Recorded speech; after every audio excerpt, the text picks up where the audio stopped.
UAMY stock analysis and price predictions for Tuesday. Is it a buy or not? Watch this very brief and short 1-minute video till the end, find out.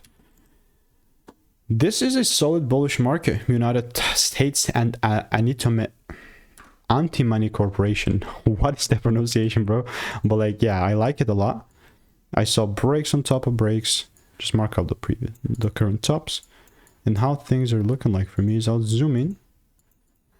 Yeah, like I'm looking to buy. I can look to position myself into this opportunity, but not everything's supposed to be bought. Like in this case for me, honestly, like only if I see a little pull down and a shift, I'm gonna look to buy. But like other than that, forcing those buys is not gonna be happening. I mean, I don't like forcing stuff. If rules are met, good.